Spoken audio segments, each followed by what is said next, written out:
Hi friends, welcome to my channel.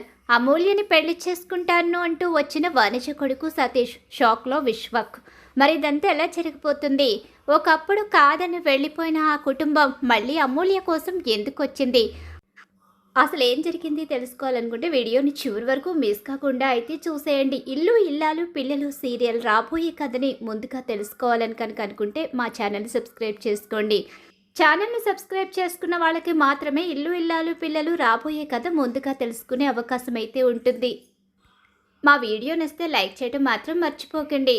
అమూల్య అయితే కోర్టులో విశ్వక్ విషయంలో కేసు వాపస్ తీసుకుని ఇంటికి వచ్చిన తర్వాత అమూల్యని ఎంతగా అడిగినా నాకు ఇష్టం లేదు, అందుకే నిర్ణయం తీసుకున్నానని చెప్పేస్తుంది. దానికి రామరాజు అయితే చిన్నపిల్లవైనా మంచి నిర్ణయం తీసుకున్నావని చెప్పి కూతుర్ని మెచ్చుకుంటాడు. కానీ కోర్టులో జరిగిన సీన్ అంతా కూడా సోషల్ మీడియాలో వైరల్గా మారుతుంది.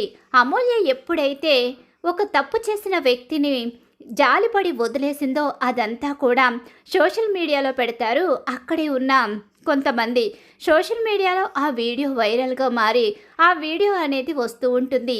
టీవీ ముందు కూర్చున్న వనజ కొడుకు సతీష్ అయితే టీవీ ఆన్ చేసి అందులో యూట్యూబ్ అయితే చూస్తూ ఉంటాడు. అలా చూస్తూ ఉండగానే కోర్టు సీను చాలా ఉత్కంఠంగా ఉంది. ఈ అమ్మాయిని చూస్తే అందరూ నిజంగా సంతోషపడతారు, శభాష్ అని మెచ్చుకుంటారని చెప్పేసి అందులో ముందుగా అయితే వస్తుంది. అసలు ఏంటి కోర్టు సీన్ ఏంటి, పైగా అమూల్య ఎలా కనిపిస్తుంది ఏంటి అని చెప్పి సతీష్ చాలా ఇంట్రెస్ట్గా ఆ వీడియోని ఓపెన్ చేస్తాడు. అందులో అయితే అమూల్య మాట్లాడిన మాటలు, విశ్వక్ విషయంలో కేసు వాపస్ తీసుకోవడం, అమూల్య ఆ కుటుంబానికి అన్యాయం జరగకూడదు అని అనడం, ఇదంతా కూడా ఇక సతీష్ అయితే వింటూ ఉంటాడు. అలా వినేసరికి ఒక్కసారే షాక్ అవుతాడు. తను ఎంతగానో అమూల్యని ఇష్టపడతాడు, కానీ పరిస్థితుల కారణంగా అమూల్యని పెళ్లి చేసుకోకుండానే అమూల్య తనకి దూరం అవడంతో ఆ రోజు నుంచి తను ఇంకొక అమ్మాయిని చూడ్డు, ఎవరిని కూడా ఇష్టపడడు, అలా ఉండిపోతాడు. కానీ అమూల్య విషయంలో జరిగింది తప్పని, కేవలం తాళి కూడా తనంతట తనే మెడలో వేసుకుందని, విశ్వక్కి తనకి ఎలాంటి సంబంధం లేదు, ఆ కుటుంబం మీద పగ కారణంగానే విశ్వక్ ఇదంతా చేశాడన్న విషయం తెలుసుకున్న సతీష్ మమ్మీ మమ్మీ అంటూ పిలుస్తూ ఉంటాడు వనజని. ఏమైందిరా, ఎందుకలా పిలుస్తున్నావు, ఏం జరిగింది అని చెప్పేసి వనజ వస్తుంది. ఒకసారి ఆ వీడియో చూడు అని చెప్పనేసరికి వీడియో అయితే చూస్తుంది వనజ. అలా చూసిన వనజ అయితే ఏంట్రా ఇప్పుడు ఇదంతా మనకెందుకు, మనకి వాళ్ళకి ఎలాంటి సంబంధం లేదు, వాళ్ళకి మనకి మధ్య ఎంత పెద్ద గొడవ జరిగిందో చూసావు కదా, అయినా ఇంకొక అతనితో వెళ్ళిపోయిన అమ్మాయి మనకెందుకు, అమ్మ అంతా చూసి కూడా అతనితో వెళ్ళిపోయిందని అంటావేంటి, అతనితో వెళ్ళలేదని, అతను కుటుంబం మీద ఉన్న పగతోనే కావాలని ఆ అమ్మాయిని ఇక ఇబ్బంది పెట్టడానికి తీసుకువెళ్ళాడని, కానీ అక్కడేం జరగలేదు, తాళి కూడా తనంతట తనే మెడలో వేసుకుని వచ్చిందని, అది కూడా విశ్వకు చెల్లెలు చెప్తేనే చేశానని చెప్పేసి కోర్టులో అంత స్పష్టంగా బయటపడిన తర్వాత కూడా ఆ అమ్మాయిని తప్పు పడతావేంటమ్మా అని చెప్పేసి అంటూ ఉంటాడు సతీష్. అయితే ఏమంటావురా ఇప్పుడు, అయినా గడిచిపోయిన గతాన్ని మళ్ళీ కళ్ళ ముందుకు తెచ్చుకోవడం ఎందుకు, లేదమ్మా గడిచిపోయిన గతం కాదు, తను నా మనసులో ముద్ర వేసుకున్న మనిషి, తనని ఎంతగా ఇష్టపడ్డానో నీకు తెలుసు, అందుకే ఆ అమ్మాయిని పెళ్లి చేసుకోవడానికి నేను ఎంతో ఆశపడి అక్కడికి వచ్చాను, అంతా అయిపోయింది అనుకునే సమయంలో ఇలా జరిగింది, అది నా తలరాత అని సరిపెట్టుకుని అమూల్యని మర్చిపోలేక ఇన్ని రోజులు బాధపడుతున్నాను, నేను అమూల్యని పెళ్లి చేసుకుంటానమ్మా, లేదు మనకి వాళ్ళకి మధ్య అవును నిజమే ఎన్నో జరిగుండొచ్చు, కానీ క్షమాపణ అనేది ఒకటి ఉంటుంది కదా, వాళ్ళ వైపు నుంచి తప్పు జరిగింది, మన వైపు నుంచి తప్పు జరిగింది, కాబట్టి రెండు కుటుంబాల మధ్య పగా ప్రతీకారం అనేది ఉండదు, ఖచ్చితంగా మనం వెడితే వాళ్ళు మనల్ని లోపలికి రమ్మని పిలుస్తారు, మర్యాదగానే మాట్లాడతారు, మన మనసులో ఉన్న అభిప్రాయం చెప్పొచ్చు అని చెప్పేసి వనజని కొడుకు సతీష్ ఒప్పిస్తాడు. సతీష్ అంటే వనజకి ప్రాణం కాబట్టి కొడుకు మాటని కాదనలేక అన్ని గొడవలు జరిగిన డబ్బు విషయంలో అంత పెద్ద రచ్చ చేసినా కూడా ఆ ఇంట్లో అడుగు పెట్టడానికి వనజ సిద్ధపడుతుంది. ఇక వనజ కొడుకుని తీసుకుని బయలుదేరుతుంది. అలా కొడుకుని తీసుకుని ఇక రామరాజు ఇంటికైతే వస్తుంది. అలా ఇంట్లోకి వనజ తన కొడుకు భర్త ముగ్గురు కూడా రావడం చూసి బయటికి వెళ్తున్న చందు గబగబా వాళ్ళు గేటు లోపలికి వస్తూ ఉంటే లోపలికైతే వచ్చేస్తాడు. నాన్న నాన్న ఏమైందిరా పెద్దోడా అని చెప్పేసి అంటూ ఉండగానే వాళ్ళు వస్తున్నారు నాన్న, ఎవరు ఎవరొస్తున్నారు అని చెప్పేసి అంటూ ఉండి కానీ ఈలోగా లోపలికి వచ్చేస్తారు వనజ కుటుంబం అయితే. ఒక్కసారే అందరూ షాక్ అయిపోతారు. ఒక్కరు కూడా వాళ్ళని చూసి ఇక ఏం మాట్లాడరు. ఎందుకంటే చాలా పెద్ద గొడవలు జరుగుతాయి. 20,00,000 విషయంలో కూడా చాలా పెద్ద గొడవ జరుగుతుంది. ఇంత గొడవలు జరిగిన తర్వాత మళ్ళీ వీళ్ళు ఎందుకొచ్చారని ఆశ్చర్యంగా చూస్తూ ఉండిపోతుంది ఆ కుటుంబం అంతా. ఏంటి అన్నయ్య గారు, ఏంటి వదిన గారు, మమ్మల్ని లోపలికి రమ్మని కనీసం కూర్చోమని కూడా అనరా?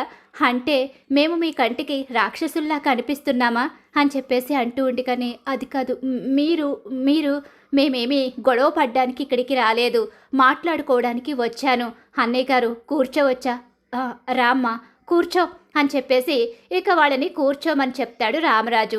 ఈలోగా వేదవతి అయితే అమూల్యని తీసుకుని లోపలికైతే వెళ్ళిపోతుంది.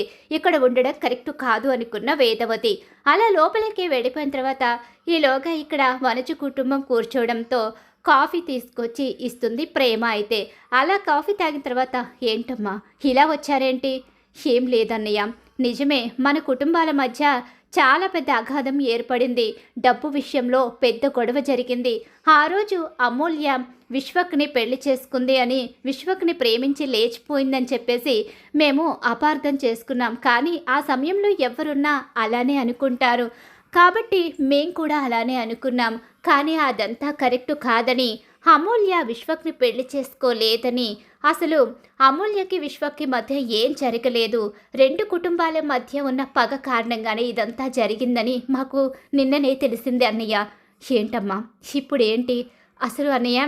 ఈ రెండు కుటుంబాల మధ్య గొడవలున్నాయని, మీ మధ్య ఏం జరుగుతుందో, అసలు ఏం జరిగిందో ముందుగానే మాకు చెప్పు ఉంటే పరిస్థితి ఇంత దూరం వచ్చేది కాదు కదన్నయ్య. అది కదమ్మా, అదంతా చెప్తే, అవునులే అదంతా చెప్తే మళ్ళీ మీ అమ్మాయిని మా ఇంటి కోడల్ని చేసుకోవడానికి అనుమానిస్తానేమో అని చెప్పి మీరు అదంతా చెప్పలేదని అర్థమవుతుంది.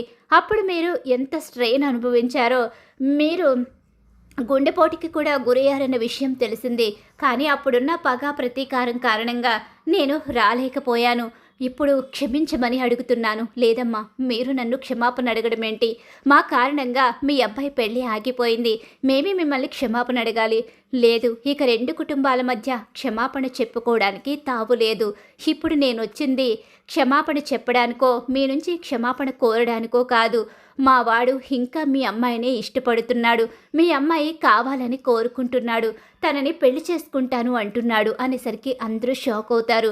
ఈ విషయంలో ఎలాంటి మార్పు లేదు, అలానే మీ కుటుంబం మీద ఎలాంటి పగ ప్రతీకారం లేదు. డబ్బు విషయంలో జరిగింది మనసులో పెట్టుకోలేదు, అలాగే ఇంకేది మనసులో పెట్టుకోవాలని కూడా అనుకోవడం లేదు. మనస్ఫూర్తిగానే మేము ఈ సంబంధానికి ఇష్టపడే వచ్చాము. నా కొడుకు సంతోషాన్ని నేను ఎప్పుడూ కాదన్ను. అలానే నా కొడుకు మీ కూతుర్ని బాధ పెడతాడేమో అని మీరు భయపడాల్సిన అవసరం కూడా లేదు అని చెప్పేసి అంటూ ఉండగానే అది కదమ్మా, లేదన్నయ్య, మాకు అమూల్య కావాలి, మా వాడు అమూల్యనే పెళ్లి చేసుకుంటానంటున్నాడంటే. సరే అమ్మా, మీరు అడిగారు, చాలా సంతోషంగా ఉంది, మళ్ళీ నా కూతురే కావాలని వచ్చినందుకు. కానీ ఇప్పటి వరకు నేను తీసుకున్న నిర్ణయాలే కారణంగా కాస్త నా కూతురు ఇబ్బందులు ఎదుర్కొంది. ఇప్పుడు కూడా నా కూతుర్ని బాధ పెట్టాలి అనుకోవడం లేదు. నా కూతురు మనసులో ఏముందో తెలుసుకున్న తర్వాత అప్పుడు మా అభిప్రాయం ఏంటో మీకు చెప్తాను. మమ్మల్ని క్షమించండి. అయ్యో లేదన్నయ్య, అమూల్య మనసులో ఏముందో తెలుసుకున్న తర్వాతే మీ నిర్ణయం చెప్పండి అని చెప్పేసి అంటూ ఉంటుంది వనజ. అమూల్య దగ్గరికి అయితే వెడతాడు ఇక రామరాజు అయితే. అమూల్య, అమ్మ అమూల్య, వాళ్ళు మళ్ళీ నువ్వే కావాలని మన ఇంటికి వచ్చారు. అలా అని నిన్ను పెళ్లి చేసుకోమని, ఆ అబ్బాయినే పెళ్లి చేసుకోమని నేను బలవంతం పెట్టాలి అనుకోవడం లేదు. నీకు నచ్చితేనే చేస్తాను, లేకపోతే లేదు అని చెప్పి తన కూతురు తలపై చెయ్యి పెట్టి అడుగుతూ ఉంటాడు. నన్ను క్షమించండి నాన్న, నేను ఈ పెళ్లి చేసుకోలేను. అలా అని ఇంకెవరినో పెళ్లి చేసుకుంటారని కాదు, ఇప్పటి వరకు జరిగిన గొడవల కారణంగా నా మనసులో లేదు. నేనిప్పుడు ఇక పెళ్ళికి సిద్ధంగా లేను. మీతో కొంతకాలం సంతోషంగా గడపాలి అనుకుంటున్నాను. నా స్టడీ పూర్తయి ఒక మంచి ఉద్యోగం తెచ్చుకున్న తర్వాతే పెళ్లి గురించి ఆలోచించాలి అనుకుంటున్నాను. అంతవరకు నేను పెళ్లి కోసం ఆలోచించలేను అని చెప్పేసి బాధపడుతూ తన మనసులో ఉన్న అభిప్రాయాన్ని చెప్తుంది. అలా చెప్పేసరికి సరే అమ్మా, నీ ఇష్టం, నువ్వు ఎలా అంటే అలానే, నిన్ను బలవంతం పెట్టి నేనేం చెయ్యను అని చెప్పేసి బయటకు వచ్చి, నా కూతురు అప్పుడే పెళ్లి చేసుకోవాలి అనుకోవడం లేదు, నా కూతురు మాటని కాదని నేనేమీ చేయలేను, నన్ను క్షమించండి. ఇక మీరంటారా, మీరు నాకు ఎప్పుడూ అభిమానమే. నా చెల్లెలుగా నిన్ను ఎప్పుడూ నేను నా ఇంటి ఆడపడుచుగా చూసుకుంటాను. మీ అబ్బాయికి పెళ్లి చేస్తే తన మేనమామగా వచ్చి అక్కడ నిలబడి అక్షంతలేస్తాం. నా కుటుంబం అంతా కూడా వస్తుంది. అలా అని మా కుటుంబం మీద మీరు ఎలాంటి కక్ష పెట్టుకోవద్దు. అయ్యో అన్నయ్య గారు, మీ అభిప్రాయం మీరు చెప్పారు. మావాడు కనుక అప్పటి వరకు ఎదురు చూస్తాను అంటే ఖచ్చితంగా అమూల్యని మా ఇంటి కోడల్నే చేసుకుంటాను అని చెప్పేసి మాట అయితే ఇస్తుంది రామరాజుకి వనజ. అలా వాళ్ళు వచ్చి వెళ్ళిపోయిన తర్వాత ఈ విషయం విశ్వక్కి తెలుస్తుంది. ఇక విశ్వక్ అయితే షాక్ అయిపోయి ఉండిపోతాడు. మరి విశ్వకు పశ్చాత్తాపంతో మారి అమూల్యని పెళ్లి చేసుకోవాలి అనుకుంటాడా? అసలు అమూల్య పెళ్ళి ఎవరితో జరుగుతుంది? తిరిగి వచ్చిన ఆ పెళ్లి కొడుకు సతీష్తోనా, లేకపోతే తిరిగి వచ్చిన వనజ కొడుకు సతీష్తో జరుగుతుందా అన్నది రాబోయే కథలో అయితే తెలుసుకోండి. ఇల్లు ఇల్లాలు పిల్లలు సీరియల్లో రాబోయే కథని మరి ముందుగా తెలుసుకోవాలనుకుంటే మీరు వెంటనే మా ఛానల్ అయితే సబ్స్క్రైబ్ చేసుకుని పక్కనే ఉన్న గంట సింబల్లో ఆల్ మీద అయితే క్లిక్ చేసేయండి. విశ్వక్ మారి అమూల్యని పెళ్లి చేసుకోవాలి అనుకునే వాళ్ళు మా వీడియోనైతే లైక్ చేయండి.